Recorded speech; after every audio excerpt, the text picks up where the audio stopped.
2021년 1월 17일 주연절 두 번째 주일 아침입니다. 우리 이 시간 다 함께 찬양하며 예배의 자리로 나아가겠습니다.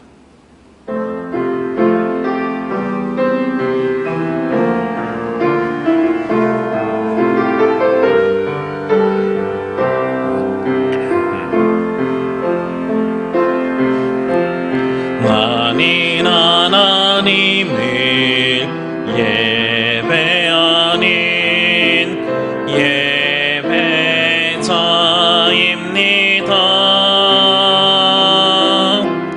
내가 서 있는 곳 어디서나 하나님을 예배합니다. 내 영혼 거룩한 은혜를 향하여 내 마음 완전한 하나님 향하여 이곳에서 바로 이 시간 하나님을 예배합니. 내 영혼 거룩한 내 영혼 거룩한 은혜를 향하여 내 마음 완전한 하나님 향하여 이곳에서 바로 이 시간 하나님을 예배합니다. 기도드립니다. 오라 너희 목마른 자들아 물로 나오라. 돈 없는 자도 오라. 너희는 와서 사 먹되 돈 없이 값없이 와서 포도주와 젖을 사라. 너희가 어찌하여 양식이 아닌 것을 위하여 은을 달아주며 배부르게 하지 못할 것을 위하여 수고하느냐. 내게 듣고 들을지어다. 그리하면 너희가 좋은 것을 먹을 것이며 너희 자신들이 기름진 것으로 즐거움을 얻으리라. 만군의 여호와 우리 하나님, 거룩한 주일 저희들이 주님이 계신 거룩한 자리로 불러주시고 주님께서 우리와 동행하심을 경험하며 삼위일체 되신 하나님께 각자의 자리에서 예배하게 하여 주시니 감사와 영광을 드립니다. 성삼위 하나님께서 친히 함께하여 주셔서 우리가 드리는 예배를 흠양하여 주옵시고 영광을 거두어 주옵소서. 예배하는 주의 자녀들에게 오늘도 하늘의 신령한 은혜와 땅의 기름진 복으로 채워주셔서 춥고 메마른 이 계절에 주님께서 주시는 기쁨이 넘치게 하여 주옵소서. 연약한 자를 강건하게 하시고 고단한 자에게 새 힘을 주시며 상처난 마음을 자비의 손길로 만져 주시옵소서. 이 모든 말씀 우리 구주 예수 그리스도의 이름으로 기도합니다. 아멘.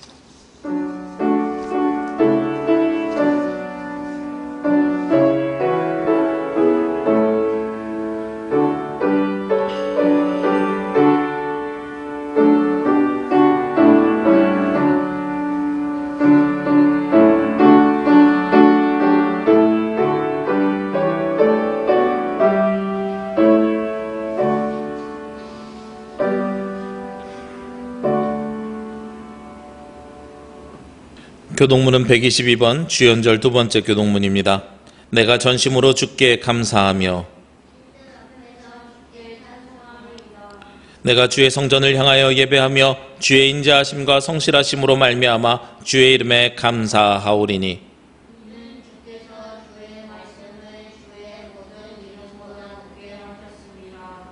여호와여 세상의 모든 왕들이 주께 감사할 것은 그들이 주의 입에 말씀을 들음이오며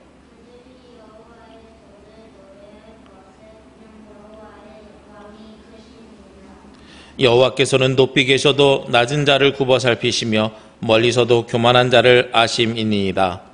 여호와께서 나를 위하여 보상해 주시리이다. 여호와여 주의 인자하심이 영원하오니 주의 손으로 지으신 것을 버리지 마옵소서.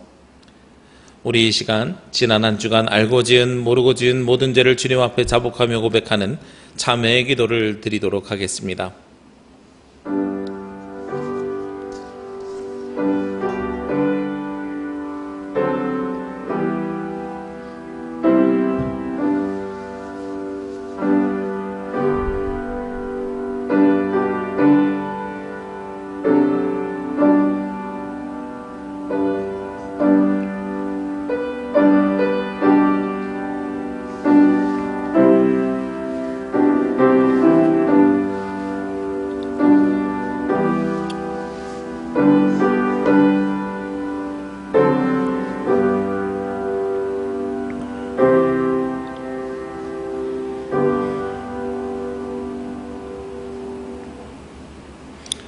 불꽃 같은 눈으로 인생을 감찰하시며 사람의 마음과 생각을 꿰뚫어 보시는 하나님, 주 앞에서는 의로운 자가 있을 수 없고 그 어떠한 은밀한 죄도 숨길 수 없음을 알고 있습니다. 오늘 이렇게 주님의 밝은 앞에 서고 보니 지은 죄가 선명하게 드러나 부끄럽기만 합니다. 그동안 저희들은 마음을 정결하게 하지 못했고 행실이 의롭지 못하였으며 삶의 모습은 하나님의 자녀답지 못하였습니다. 거룩하신 하나님, 이러한 저희들이 자신의 능력만으로는 참된 예배자가 될 수 없사오니 고백하는 우리의 모든 죄와 허물을 용서하여 주옵소서. 예수님의 십자가의 능력으로 담대히 하나님 앞에 설 수 있도록 인도하여 주옵소서. 그런즉 누구든지 그리스도 안에 있으면 새로운 피조물이라, 이전 것은 지나갔으니 보라 새 것이 되었도다. 나는 이 말씀에 의지하여 이 시간 우리가 구한 모든 죄가 예수 그리스도의 십자가의 보혈로 씻음받았음을 선언합니다. 아멘. 우리의 기도를 들으소서. 키리에 키리에 엘레이손.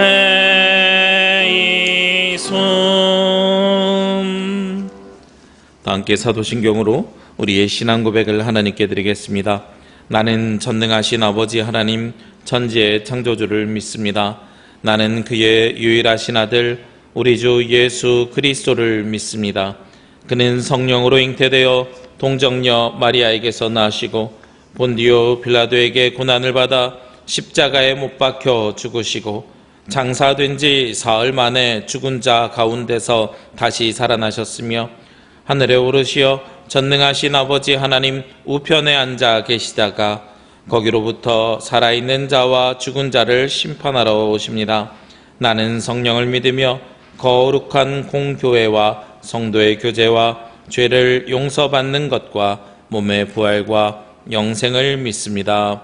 아멘. 찬송 510장 찬송 드리겠습니다.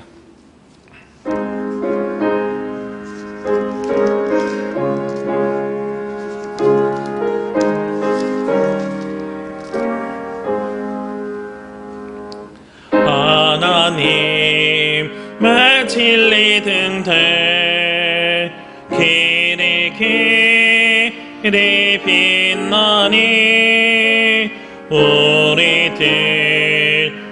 등대되어 주의 사랑 비추세.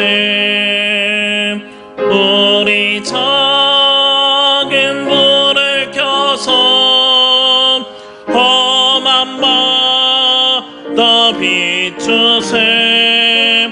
물에 빠져 헤매니니 건져내어 살리세.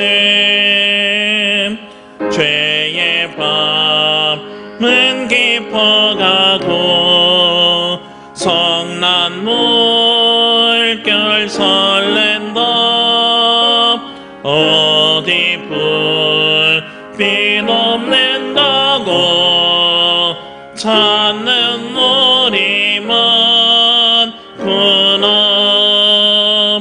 우리 작은 불을 켜서 험한 바다 비추세. 물에 빠져 헤매느니 건져내어 살리세. 너의 등불 도두하라. 거친 바다 빛처럼 빛을 찾아 헤매느니 생명선에 건져라. 우리 작은 불을 켜서 험한 바다 비추세. 물에 빠져 헤매느니 건져내어 살리세. 시간 예배를 위해서 강홍규 장로님 기도 인도해 주시겠습니다. 우리의 기도를 들으시고 응답하시는 아버지 하나님, 오늘도 주현절 두 번째 주일을 맞이하여 아버지께 예배하고 귀한 생명의 말씀을 듣게 하여 주심을 감사드립니다.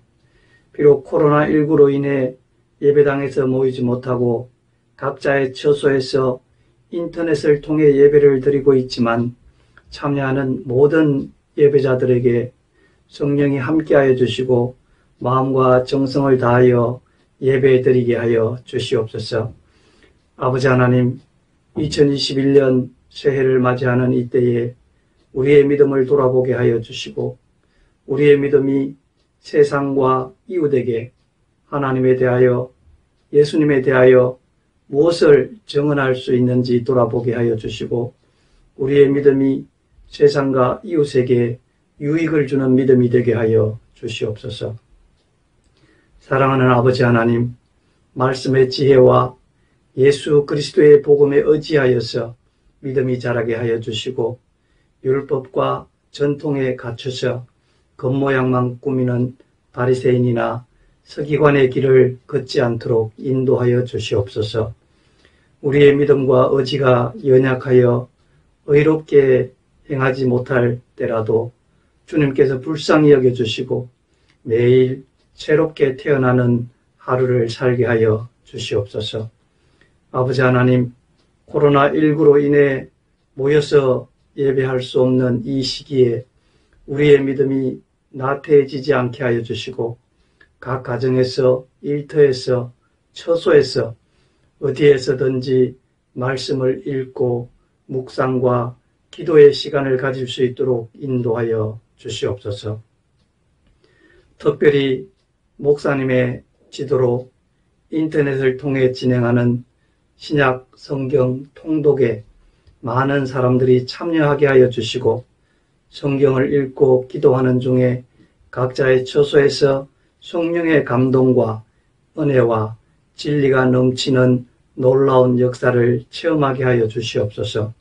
아버지 하나님, 새해에도 이 나라를 지켜주시고 코로나19와 같은 무서운 감염병으로 인해 고통을 겪지 않게 하여 주시옵소서.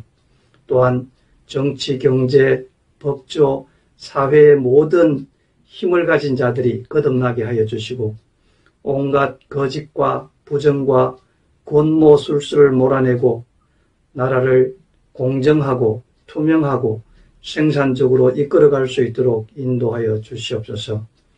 남과 북이 평화적으로 화합할 수 있는 길을 열어주시고 사회의 약자들이 소외당하지 않고 모두가 함께 잘 사는 복된 나라를 만들어갈 수 있도록 인도하여 주시옵소서. 아버지 하나님, 이제 말씀을 듣는 시간입니다.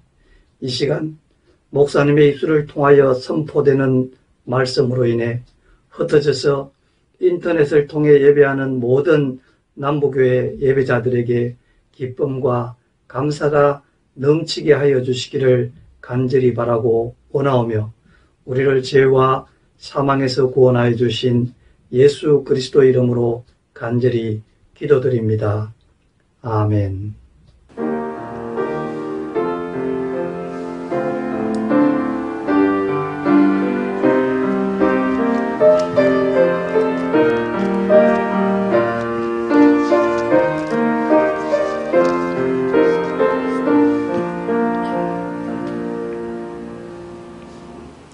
오늘 말씀은 요한이서 1장 3절 말씀입니다. 요한이서 1장 3절 말씀 봉독하겠습니다. 은혜와 긍휼과 평강이 하나님 아버지와 아버지의 아들 예수 그리스도께로부터 진리와 사랑 가운데서 우리와 함께 있으리라. 아멘. 주여 우리 맘 여서 주의 말씀을 깨닫게 하옵소서.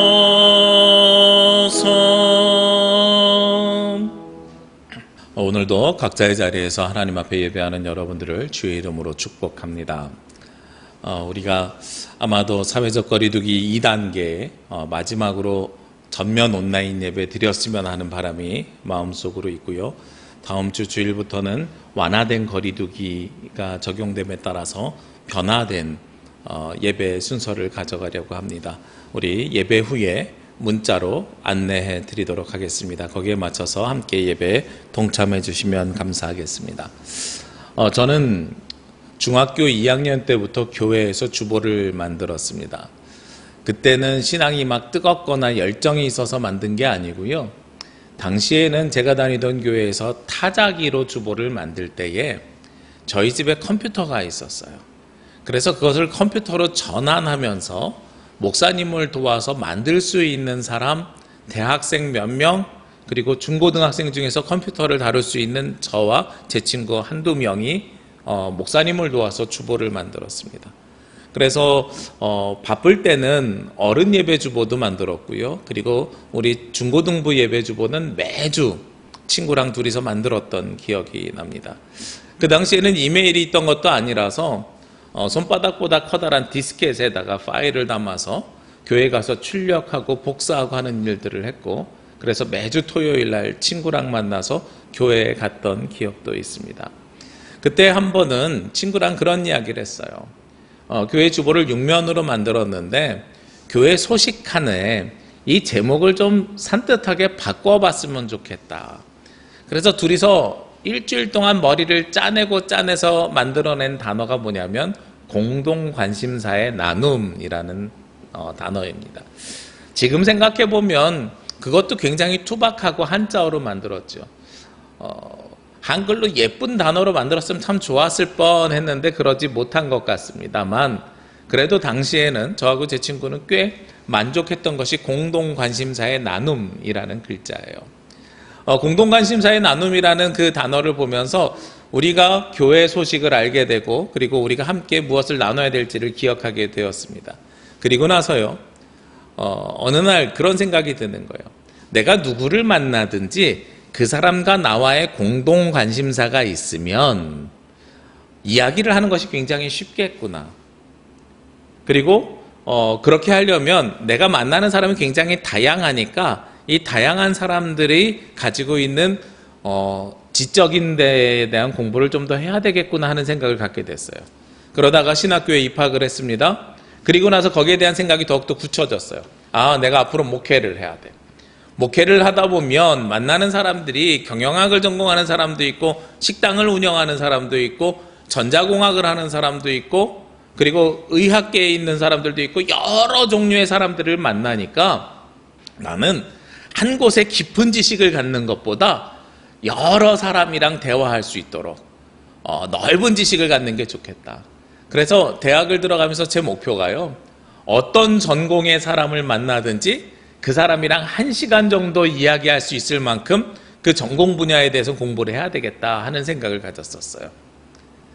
그러나 그것이 생각대로 뜻대로 잘 되지는 않았습니다. 그런데 그럼에도 불구하고 가장 먼저 그렇게 살기 위해서 취했던 방법이 상식책을 공부하는 거였어요.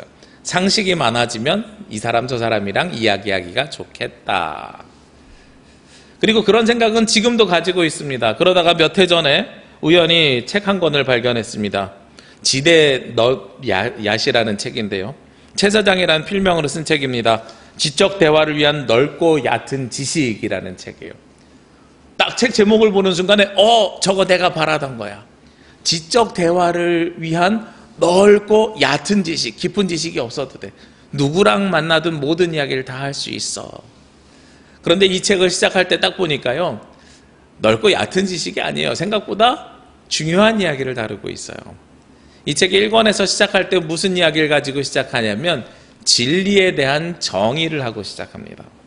진리는 무엇인가? 그리고 그 진리를 철학적으로, 예술적으로, 종교적으로, 인문학적으로 한번 알아보자 하는 것이 이 책의 방향성이었습니다. 굉장히 중요한 이야기를 다루고 있는 거죠. 그러면서 저자가 진리에 대해서 3가지 속성을 처음에 제기를 합니다. 전제를 합니다. 진리는 첫 번째 속성이 무엇이냐? 절대성이에요. 두 번째 속성은 보편성입니다. 세 번째 속성은 불변성입니다. 절대성은 무엇인가? 제약이나 조건이 없는 거예요. 그것만으로 완전한 것이 절대성입니다. 그러니까 진리를 이야기할 때는요, 거기에다가 뭘 달 수가 없어요? 우리가 흔히 토단다 그러잖아요. 다른 의견을 달 수가 없습니다. 그리고 진리는 두 번째 속성이 뭐냐면 보편성입니다. 어디에나 적용되는 것이 그 진리의 특징이지요. 그래서 나라를 뛰어넘고요, 시간을 뛰어넘고요, 인종을 뛰어넘어서 적용되는 것이 바로 이 진리의 보편성입니다. 세 번째로 진리의 속성이 뭐라 그랬어요? 불변성이에요. 시간이 지나도요, 변하지 않는 성질. 역사를 관통해서도 그 모양이나 성질이 변하지 않는 것, 이것이 바로 진리의 세 번째 속성입니다. 이렇게 진리에 대해서 이야기를 하면 사람들이 반응을 하는데 보통 네 가지의 반응을 한다 그럽니다. 첫 번째는요, 진리가 있는가? 있다. 두 번째, 진리는 없다. 그리고 세 번째, 잘 모르겠다. 그리고 네 번째, 관심이 없다. 여러분들은 어디에 속하는지 모르겠어요. 진리가 있다고 믿으십니까? 아니면 없다고 생각하십니까? 아니면 진리가 있는지 없는지 내가 잘 모르겠습니까? 아니면 진리가 나하고 상관이 없는 겁니까? 이 네 가지 속성의 사람들의 특징을 보면은요, 첫 번째 속성, 진리가 있다라고 이야기하는 사람들은 어떤 사람들이냐면 절대주의자들이에요. 그들은 자신들만이 가지고 있는 단일한 진리가 있습니다. 어디에서 많이 나타나냐면 우리 기독교와 같이 유일신을 믿는 종교들. 세계에는 유일신을 믿는 종교들이 몇 개가 있습니다. 그런 종교들은요, 거의 절대적인 것들을 이야기를 해요. 그리고 이 진리에 대해서 없다라고 이야기하는 사람들은 상대주의자들입니다. 그래서 내가 어디 서 있느냐에 따라서 어떤 사람들이 주로 이런 이야기를 하냐면 철학자들이 이야기해요. 역지사지 상대방의 입장에 서보면 물론 사람의 상황은 상대주의적일 수 있지만 진리에 대해서는 상대적일 수 있는가? 어떤 사람에겐 그것이 진리일 수 있지만 어떤 사람에겐 아닐 수도 있어요 라는 모호한 관점을 이야기하는 거죠. 세 번째, 진리에 대해서 모르겠다고 이야기하는 사람들은 어떤 사람들이냐면 불가지론이라는 단어를 씁니다. 불가지론이라는 단어는 뭐냐면 그 진리는 너무 고차원적인 거라서 우리가 감히 상상하거나 생각할 수 없어. 그것은 사람의 영역이 아니라 신의 영역이야. 그래서 우리는 말할 수가 없어 하는 것이 불가지론이에요. 사실 중세 많은 철학자들이 가지고 있었던 것이 불가지론입니다. 마지막으로 네 번째요. 진리가 뭐가 중요해? 지금 나 밥 먹고 살기도 힘든데, 코로나 때문에 지금 장사도 안 돼 죽겠는데 진리가 있든 없든 상관이 없어요. 이렇게 얘기하는 것이 바로 네 번째 입장이죠. 즉 실용주의적인 입장입니다. 이런 사람들은 진리보다 무엇이 중요하냐면 나의 삶이 지금 현실에 처해 있는 내 인생이 훨씬 더 중요하다라고 하는 사람들인 거예요. 제가 진리에 대해서 이렇게 장황하게 설명하는 이유가 있습니다. 오늘 성경에서 가장 핵심이 되는 단어가 진리로부터 시작되기 때문에 그렇습니다. 오늘 본문을 우리가 읽기는 요한이서 1장 3절 말씀만 읽었는데요. 사실은 요한이서 전체가 오늘 말씀의 본문이 될 수 있을 것 같아요. 그러면서 오늘 읽은 요한이서 1장 3절 말씀에 보면 은혜와 긍휼과 평강이 하나님 아버지와 아버지의 아들 예수 그리스도께로부터 진리와 사랑 가운데서 우리와 함께 있으리라 하면서 진리를 이야기합니다. 우리 올해 표의 세 번째 말씀입니다. 올해 표가 뭐라 그랬어요? 주께로 돌이키사 진리와 사랑으로 살게 하여 주옵소서. 우리가 주님께로 돌이키는 것이 무엇인지 예레미야 애가를 통해서 누가복음을 통해서 2주 동안 말씀을 나눴습니다. 그래, 그렇게 해서 주님께로 돌아가. 그런데 주님께로 돌아가는 것이 중요한 것이 아니고요, 우리가 이 땅에서 올 한 해 삶을 살아낼 때 어떻게 살아내야 되냐면 진리와 사랑으로 그 삶을 살아내야 된다는 거예요. 그러면 우리가 받아들여야 되는 진리는 어떤 진리입니까? 여러분들은 진리가 있다고 생각합니까? 없다고 생각합니까? 아니면 불가지론입니까? 아니면 상관없이 실용주의, 지금 내 삶이 더 중요합니까? 아마도요, 인터넷으로라도 예배를 드리고 계신 분들은 진리가 있다고 믿으시는 분들입니다. 진리가 있다고 믿으니까요, 매주 우리가 화면 앞에서라도 예배를 드리고 있는 거죠.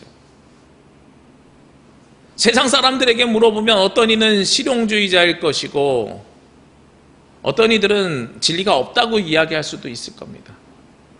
그런데 그것이 불가지론이 되었든 혹은 절대주의자가 되었던 진리가 있다고 믿는 분들은 바로 이 시간 예배를 드릴 거란 말이에요. 제가 오늘 본문 말씀이 1장 3절 말씀이 핵심 단어이지만 본문이지만 요한이서 전체가 이 본문이라고 말씀드렸어요. 1절, 2절, 3절, 4절에요. 진리라는 단어가 5번이나 반복이 돼요. 그럼 우리가 믿어야 되는 진리는 어떤 것이 진리인가?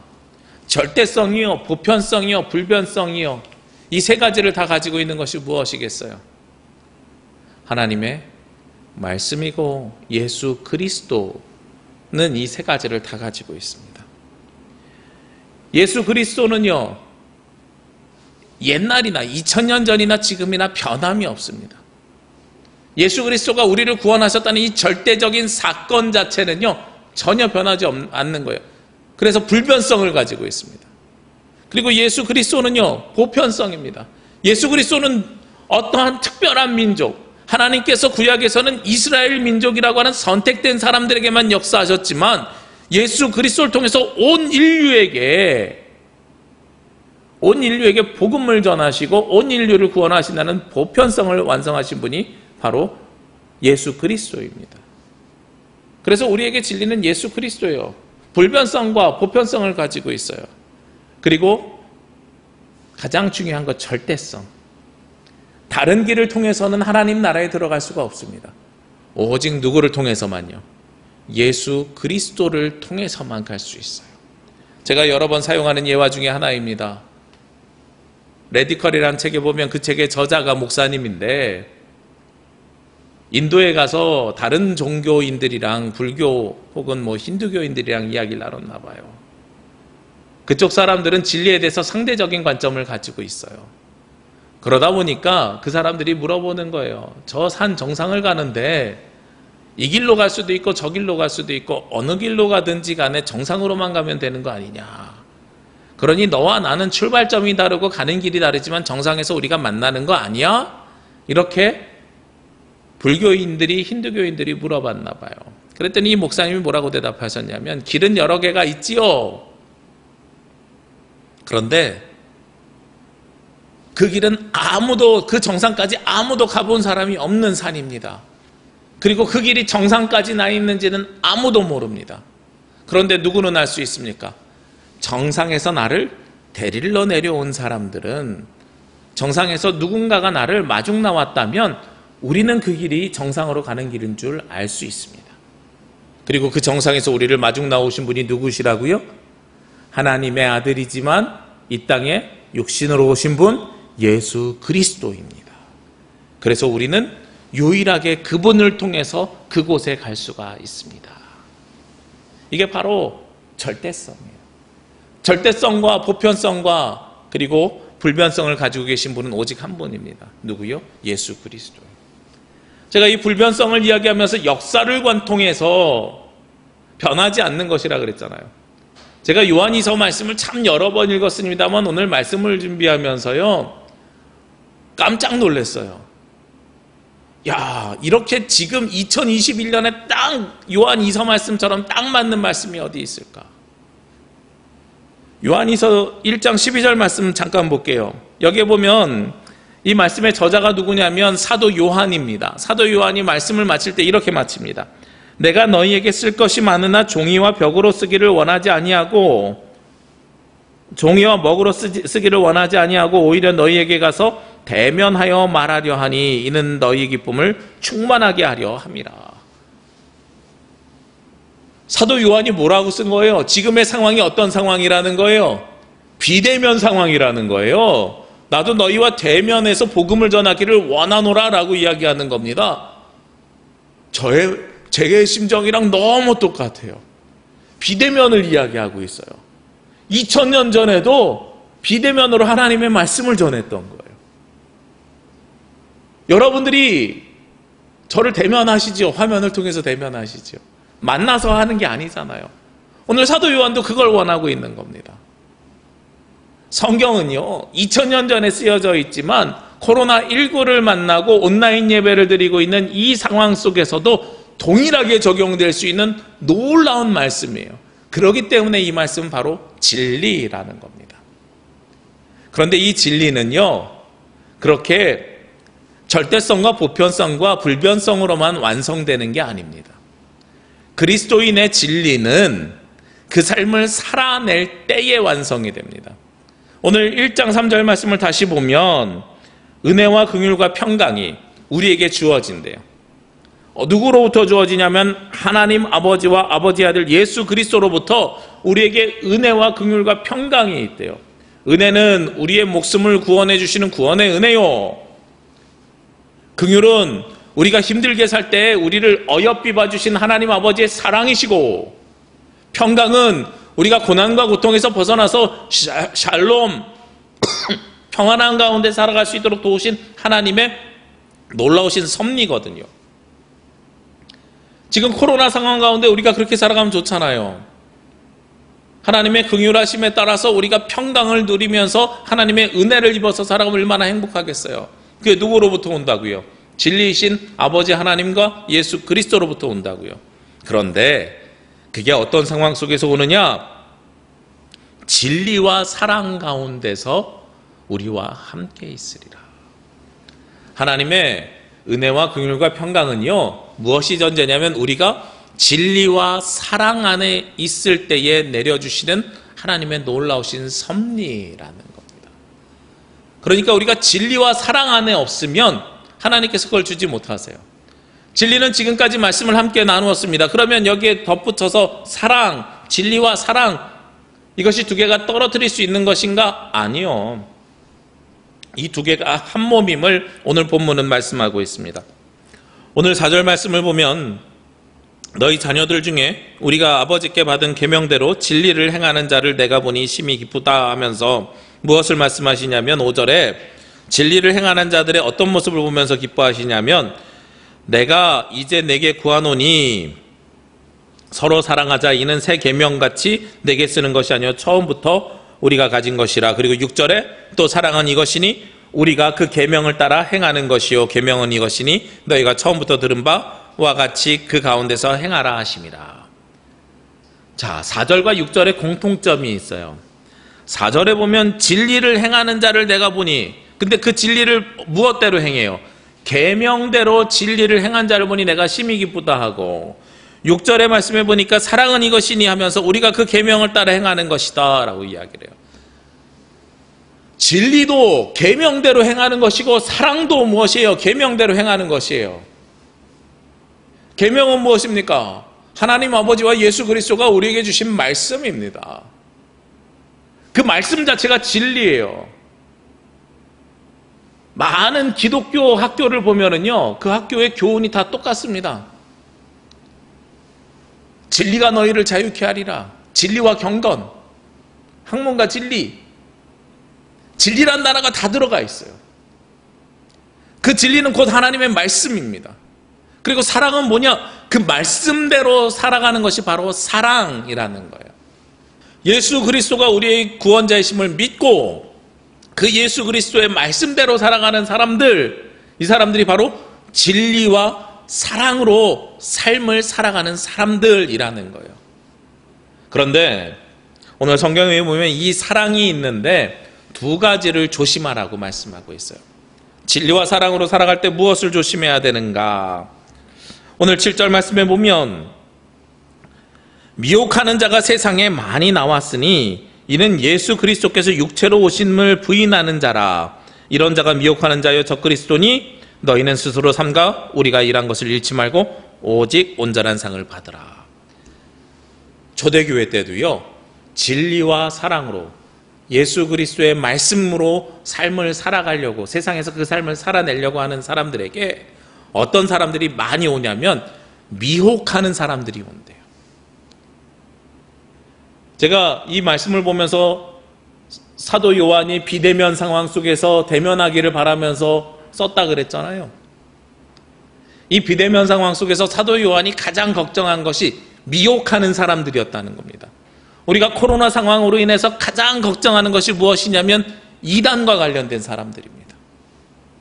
우리 작년 2월 달에 경험했잖아요. 2월 달, 3월 달이요. 코로나 유행이 시작한 그 시초가 어디에 있습니까? 신천지라는 이단들 때문에 그랬어요. 이 요한 2서 1장 7절에서 말씀하고 있는 미혹하는 자들은 어떤 사람들이냐면 약 서기 100년 전후 해가지고 나타났던 그노시스, 즉 영지주의자들을 이야기하는 거예요. 그노시스를 이야기하는 거예요.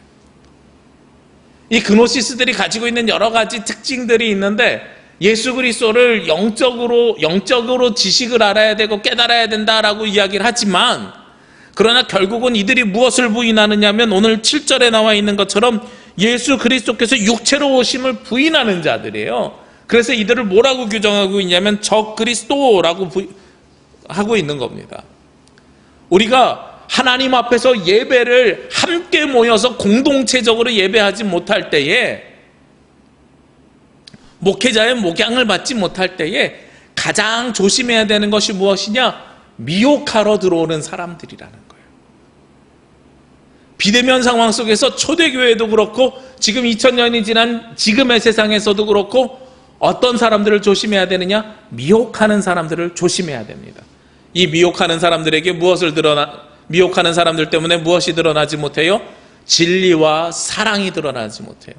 이들은 진리와 사랑을 이야기하지만 실제로는 진리와 사랑이 아니라 자신들의 유익과 이익을 대변하고 있는 자들이라는 거죠. 잘못된 교리가 들어온다는 거예요. 그리고 또 다른 모습이 있습니다. 9절 말씀이에요. 9절 말씀에 보면 지나쳐 그리스도의 교훈 안에 거하지 아니하는 자는, 이게요 말씀을 옛날 번역으로 보니까 좀 어려운데요, 지나쳐라고 이야기하는 게 지나가다라는 것이 아닙니다. 새 번역 성경에 보면 9절에 이렇게 있습니다. 지나치게 나가서 그리스도의 가르침 안에 머물러 있지 아니한 사람은, 우리가 신앙인인데 예수님을 잘 믿는 사람들인데 그 정도가 지나치게 믿는 사람들이라는 거예요. 제가 믿음의 4가지를 말씀드린 적이 있지요. 미신과 맹신과 광신과 확신. 지나치게 믿는 사람들은 어떤 사람들이에요? 광신도들을 이야기하는 겁니다. 요즘 새롭게 12월 달 이후에 또 문제가 된 기독교 단체가 있습니다. 많은 교단들에서 이단성이 있다라고 판단한 곳이에요. 어디냐면 BTJ라고, 잘못 얘기하면 BTS 방탄소년단 이야기할 것 같아서 조심스러운데, BTJ라고 인터콥이라는 선교단체입니다.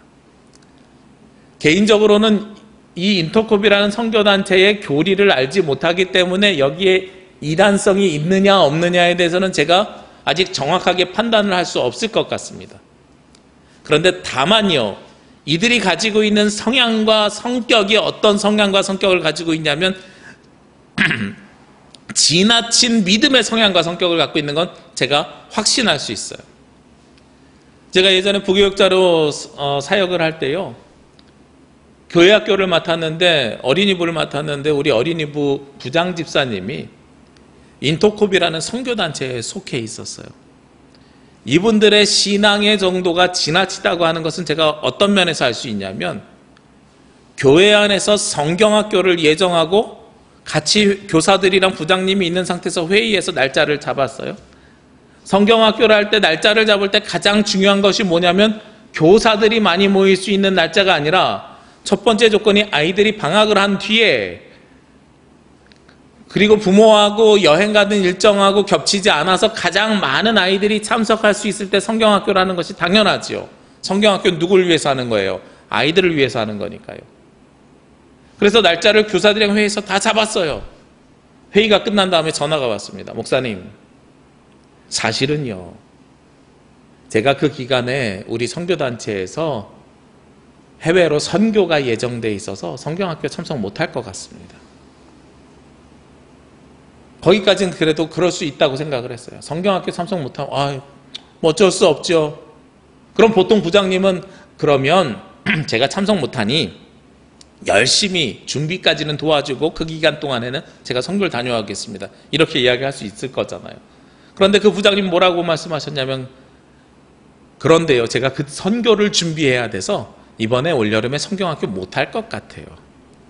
성경학교를 안 하시는 거예요. 한 번 그런가 했더니 매해 그래요. 왜냐하면 선교를 한 달 동안 나갔다 오니까 매해 그렇습니다. 그리고 거기에서 배운, 인터콥에서 배운 신앙적인 모습이 뭐냐면 교회가 아니라 선교단체에 충성하는 거예요. 그리고 나서 얼마 전에요, 인터컵의 이단성이 한 2, 3년 전부터 불거지기 시작했어요. 그리고 나서 그 뒤에 제가 한 선교사님에게 그 말씀을 들었습니다.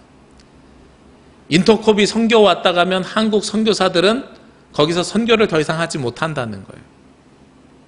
왜 그러냐면 본인들이 자비량 선교한다 그러고 가장 뜨거운 선교한다 그러고 열정적인 선교한다 그러고, 그리고 더한 것은요, 그 나라 정부에서 하지 말라는 일들을 본인들 주관대로 그대로 선교단체에서 선교를 그대로 진행하는 거예요. 저렇게 하면 불법입니다라고 이야기하는 것들을 그대로 다 행하고 나서 그 사람들은 선교 끝났으니까 돌아가잖아요. 그러면 그 뒷수습은 누가 해야 돼요? 거기서 몇 년 동안 수습해야 되는 선교사님들이 하셔야 되는 거예요. 인터컵들 왔다 가면 초토화된대요. 선교를 돕는 것이 아니라 선교를 가로막고 간다고 말씀하고 있어요. 그들이 왜 그렇습니까? 지나치기 때문에. 그들에게는 무엇이 없어요? 예수 그리스도의 복음, 예수 그리스도가 세운 교회가 있는 것이 아니라요, 자신들의 의와 자신들의 보여지는 모습들이 더 중요하거든요. 내가 선교를 얼마나 했어? 얼마나 힘들게 했어? 중국에서도 비슷합니다. 저쪽에는 가면 안 됩니다. 그러면 한국인 선교사들이 추방당할 위험이 있어요 하는 곳에 가가지고요, 내가 쪽복음 전하고 와서 죽을 뻔했어. 여기에 대해서 자기 만족을 가지고 오는 거예요. 제가 왜 그런가 하고 묵상해 봤어요. 그랬더니 한국교회가 보통 어떻게 되기를 원한다고 기도를 하냐면 빛과 소금이 되기를 원한다고 기도하는, 저는 이 기도문 때문에 그렇다고 생각을 합니다. 교회 이름만 봐도요, 빛과 진리의 교회도 있고 빛과 소금의 교회도 있어요. 그리고 빛만 들어가 있는 교회도 있습니다. 뭐뭐 빛 무슨 교회. 우리가 빛을 굉장히 중요해요. 빛은 어떤 역할을 합니까? 드러내는 걸 역할을 합니다. 그러다 보니까 한국교회가 자꾸 자기 자신들을 드러내려고 하는 것 같아요. 그런데 성경에서는 빛과 소금을 같이 사용했는데 자세히 보십시오. 우리 신약 통독하신 분들은 발견했을지 몰라요. 마태복음에 보면 무슨 단어가 먼저 있습니까? 소금이 먼저 있습니다. 너희는 세상의 소금이라. 그리고 나서 빛이 되라고 이야기를 해요. 한국교회에서는 소금을 잘 언급하지 않아요. 소금은 어떻게 돼요? 스스로 녹아 없어져야 되거든요. 그런데 예수 그리스도의 삶을 보시자고요. 예수님은 스스로 드러나서 스스로 빛나기 이전에요, 스스로 죽어서 십자가에 달리셨습니다. 예수님이 먼저 죽으셨어요. 그랬더니 부활하심을 통해서 빛이 되셨습니다. 우리가 살아야 되는 삶이 바로 그런 삶인 거예요. 그런데 오늘 이 지나치게 믿는 사람들은요, 스스로 빛이 되려고 합니다. 빛은 예수 그리스도 한 분입니다. 우리는 소금이 되어서요, 예수님이 빛나게 만들어주는 사람들이라는 거죠. 오늘 성경에서 그렇게 이야기합니다. 진리와 사랑 가운데서 살아갈 때에 우리에게 무엇이 주어집니까? 은혜와 긍휼과 평강이 있습니다.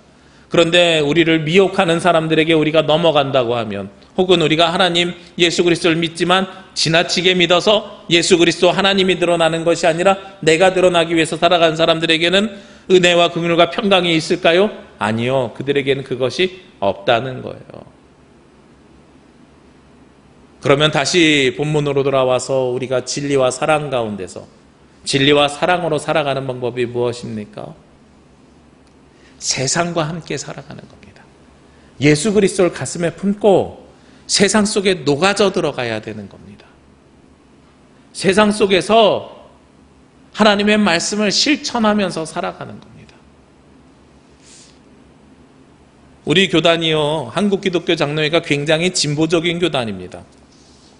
얼마 전에 우리 이웃에 있는 성내교회 출신의 저희 한신대학교 선배이신 정승훈 목사님께서 제주노회 소속 목사님이시기도 하고, 신학자로서는 처음으로 복수국적, 연구 성과가 인정이 돼서 복수국적을, 한국 국적을 취득을 동시에 하셨습니다. 국민일보에 그 기사를 봤어요. 근데 그 밑에 첫 번째로 달린 댓글 보고선 너무 웃겼어요. 한신대네. 한신대가 왜요? 그리고 나서 쓰여진 게 진보 진영 자기네들끼리 또 이렇게 돼 있는 거예요. 그만큼 한신대가 진보적입니다. 예전에는요, 우리가 세상에서 소금이 되고 사회 참여적으로 살라고 하면 영화 1987에 나오는 것처럼 민주화를 위해서 투쟁하고 싸우고 운동하고 이런 것들을 이야기하는 것처럼 이야기했습니다. 그런데 요즘 세상에서 삶에 사회 참여하는 방법이 바뀌었어요. 어떻게 살아가냐면 세상 사람들은 세상과 함께 살아갑니다. 세상에서 튀는 삶이 아니라 세상 속에 들어가서 그들을 변화시킵니다. 바로 소금이 그거지요. 소금은 음식에 들어가서 자신은 사라지지만 짠맛을 내면서 그 음식에 맛을 더하는 것이 소금입니다. 우리 몇 해 전에 있었던 촛불 집회만 해도 보시자고요. 예전처럼 쇠파이프 들고 화염병 던지면서 시위했습니까? 아니지요. 많은 사람들이 문화재로 즐겼지요. 그거 자체가 캠페인화 됐습니다. 우리의 신앙적인 사회 참여가 세상 속으로 들어가는 신앙적인 모습이 이제 그렇게 변해야 돼요. 드러나서 나를 따르라 하고선 사람들에게 깃발 들고 쫓아오라고 하는 것이 아니고요. 우리가 세상에 들어가서 녹아지면서 그들과 함께 살면서 그러나 그 가운데서 맛을 내고 그러나 그 가운데서 빛을 내는 삶. 이것이 진리와 사랑으로 살아가는 사람들의 모습입니다. 오늘 다시 한번 4절과 6절 말씀해 보면 진리는 계명대로 진리를 행하는 자라, 사랑은 이것이니 그 계명을 따라 행하는 것. 결국은 우리의 삶으로 살아내는 것이 진리와 사랑으로 그 삶을 살아내는 사람들입니다. 우리 2021년 여호와께로 돌아가시기를 원합니다.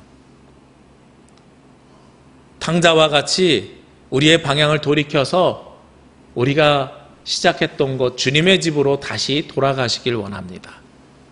그런데 주님께로 돌아가는 데서 끝나는 것이 아니라 주님께로 돌아가서 그때부터 시작하는 새로운 삶은 예수 그리스도를 가슴에 품은 진리를 가지고 예수님께서 살아가셨던 대로 우리도 그 삶을 세상의 소금이 되어 살아가는, 사랑으로 살아가는 삶이 되시기를 원합니다.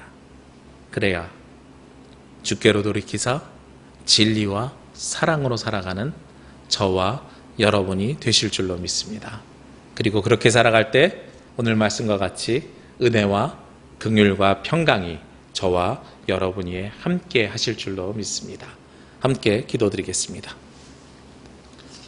사랑과 은혜가 충만하신 아버지 하나님, 이 시간 주님께 예배하는 주의 자녀들 기억하여 주옵시고 이들이 예수 그리스도를 진리로 변하지 않는 절대적인, 그리고 누구나 다 만날 수 있는 진리로 받아들여서 예수 그리스도를 품고 살아갈 때에 예수 그리스도께서 이 땅에 행하셨던 사랑을 전하며 그리스도와 동행하는 주의 자녀들이 되게 하여 주시옵소서.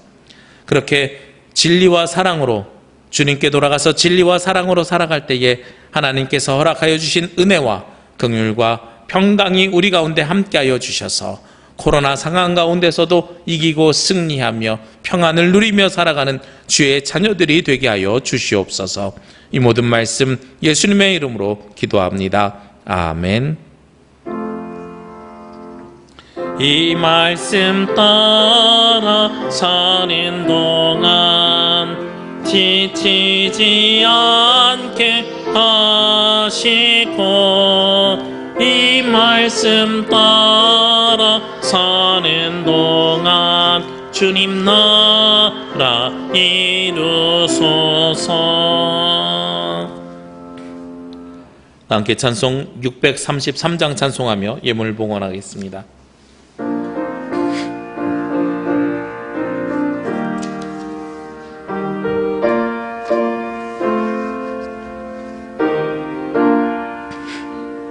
나의 하나님 받으소서. 주께 드리니 예물을 소리 높여 감사로 주께 드리네. 아멘. 기도드리겠습니다. 은혜와 긍휼과 평강을 우리에게 부어주시는 하나님, 늘 감사하며 주님께 영광을 올려드립니다. 2021년 1월의 절반이 지난 지금 아직도 우리는 서로 새해 인사를 하지 못하고 각자의 자리에서 예배합니다. 그러나 이것 또한 하나님의 선한 계획이 있음을 믿고 인내하며 주님을 향하여 각자의 자리에서 예배하오니 주님 받아 주시옵소서. 주님께서 우리 귀한 성도들에게 복의 복을 내려 주시옵소서. 이 시간 비록 각자의 자리에 있지만 주님을 사모하는 마음으로 마음과 정성과 예물을 올려드립니다. 열의 하나를 거룩하게 구별하여 주님께 드립니다. 감사의 제목과 약속이 있는 예물, 그리고 복음 선포를 위한 예물을 올려드립니다. 주여, 이 예물을 기쁘게 받아 주옵시고 오직 우리 주 예수 그리스도만이 우리의 진리가 되심을 기억하며 진리를 품고 살아가게 하여 주옵소서. 또한 저희들 주님의 진리를 품은 자들로서 그리스도의 사랑을 전하는 자들이 되기를 원합니다. 하나님의 사랑과 은혜와 긍휼이 우리 가운데 시작되어서 세상의 빛뿐만 아니라 소금도 될 수 있는 하나님 나라의 자녀들이 되게 하여 주옵소서. 이번 한 주간도 하나님의 자녀들이 세상을 살아갈 때에 많은 어려움과 고난과 고통, 슬픔이 있을 수 있습니다. 그러나 그 모든 상황 속에서 주를 더욱 사랑하며 주님의 보호하심과 돌보심 속에서 살아가는 자녀들이 되게 하여 주시옵소서. 이 모든 말씀 예수 그리스도의 이름으로 기도합니다. 아멘. 하나님의 평화와 위로가 창조된 세상 곳곳에서 예배하는 모든 가정과 성도들 위해 함께 하시기를 빕니다. 오늘은 주연절 두 번째 주일입니다. 주연절은 예수 그리스도께서 현현하셔서 공생애를 시작하는 것을 주연절이라고 합니다. 2021년 신약 통독이 진행 중입니다. 우리 동참해 주신 분들 모두 감사하고요. 아직 못하신 분들 오늘부터 시작하셔도 괜찮습니다. 우리 3주째 오늘부터 시작하셔도 괜찮다고 말씀드리는데 오늘부터는 2배로 읽으시면 충분히 따라오실 수 있습니다. 우리 함께 해주시면 감사하겠습니다. 우리 교회 밴드에다가 댓글 남겨주신 분들 너무 감사하고요. 그리고 그러지 아니하실지라도 손으로 우리 나눠드린 가이드북에다가 한 절씩 함께 적어주셔도 감사할 것 같습니다. 원래 오늘은 세 번째 주일로 여신도 주일입니다. 그런데 우리가 함께 모이지 못하기 때문에 여신도 주일 예배는 우리가 함께 모일 수 있을 때 함께 진행하도록 하겠습니다. 정기 재직교회 공동회에도 거리두기가 1단계로 낮춰질 때까지 연기하도록 하겠습니다. 남녀신도회 제주연합회 신년할애는 무기 연기되었습니다. 사회적 거리두기 2단계가 1월 31일 주일까지로 연장되었습니다. 아마도 설 특별방역까지는 우리가 예전처럼 모이기는 조금 어려울 것 같습니다. 그런데 종교시설이 완화가 되어서 우리 좌석수의 20%까지는 함께 모여서 예배드릴 수가 있습니다.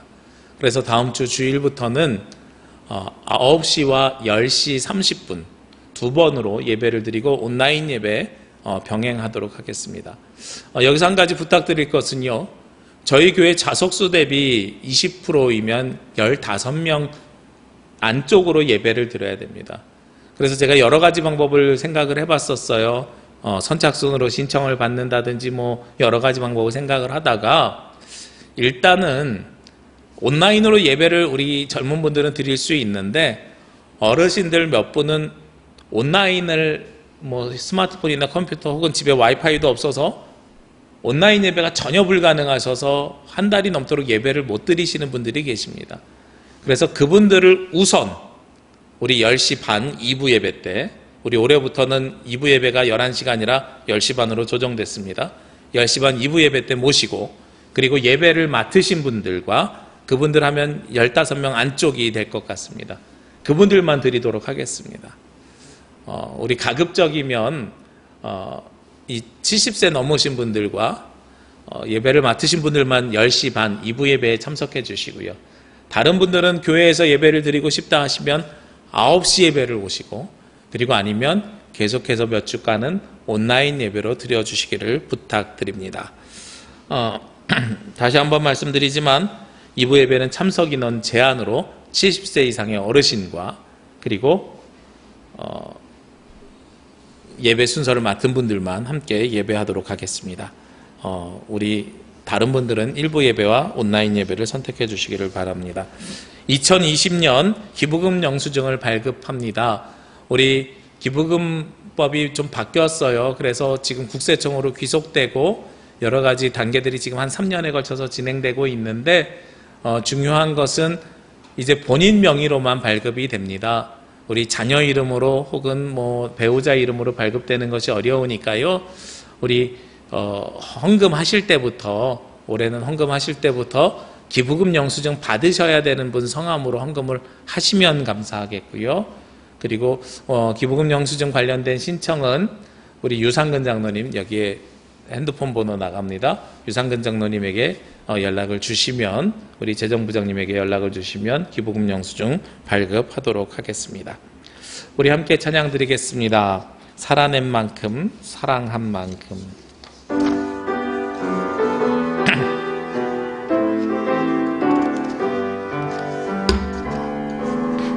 예수를 만난 자 새로이 눈뜨고 예수를 아는 자 그 말씀 들으니 예수를 따르는 자 어느 곳에 있어도 주의 인내를 담대히 선포하리라.